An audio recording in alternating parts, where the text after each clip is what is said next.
Hey everybody, I'm Alex McClellan and I'm one half of the Backtrack Brothers. Today we're going to be doing a quick review of Roadhouse, which is a movie that came out in 1989. Roadhouse is a cult classic 80s period piece that revolves around a superhero-esque bouncer that's played by Patrick Swayze, whose name is Dalton. Dalton is essentially John Taffer from Bar Rescue, except he has a really sexy mullet and he can kick people's ass like he's Bruce Lee. Dalton gets hired to turn around this little bar in Missouri called Double Deuce, and in the process of doing so, he ends up really coming into a battle to save the whole town, as dramatic as that may sound.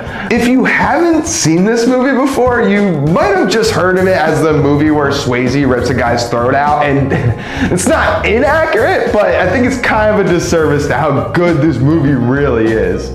Is it a top-notch film in terms of acting quality or cinematography or script? Absolutely not. But it's entertaining as hell, and the 2-hour runtime flies by. There's plenty of explosions and action, fighting, and small-town drama, and a really weird sex scene that those 2 hours fly by. All of this action is provided by a star-studded cast that really kill it.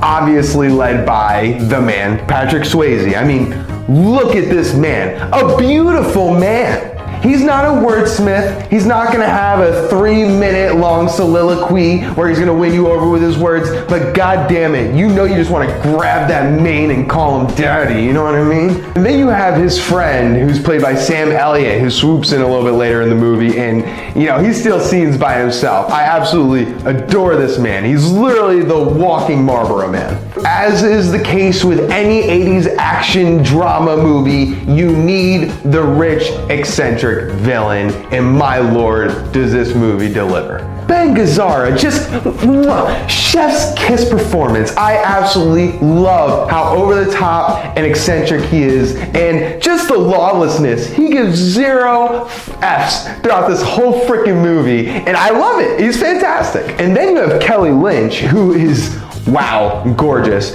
And I actually think she does a pretty good acting performance for the underwritten role she has. Even the local townies have their own individual flair between themselves. Each of the stop owners and the people he interacts with at the bar kind of have their own personality, which I actually come to appreciate compared to some of the generic side characters you get in movies. Not only that, but these side characters end up being integral throughout the whole plot, which I think is pretty impressive for a movie that I thought was going to be C tier going in.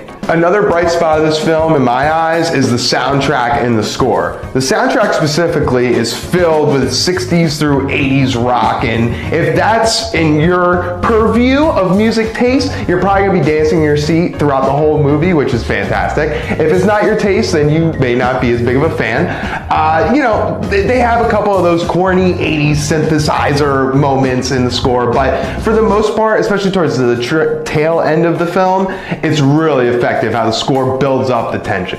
There are certainly issues with this movie though, probably most notably all of the nudity and objectification of women throughout the film. Definitely has not aged well.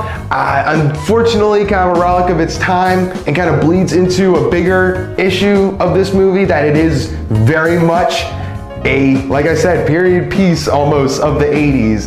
The hair, the outfits, the characters, the slang, the language, the references, everything is so 80s centric. So that can throw off some younger viewers. Older viewers may like it and might find it refreshing and whatever, but newer viewers I can understand if you're not as big of a fan. I mean, it is like dripping 80s and it's sticky. Other than those few things, which may be a deal breaker for some, but if it isn't, I would highly suggest you check it out. It's on Netflix if you have it, and you probably would enjoy just tossing it on in the background on a random Thursday, Friday night if you don't have anything better to do. Definitely check it out and enjoy Patrick Swayze's super hot body. Thanks for checking out this video. Like and subscribe, and let us know what you thought about the movie in the comments below. Let us know if there's any movies you want us to watch. Who knows, maybe we'll watch them together.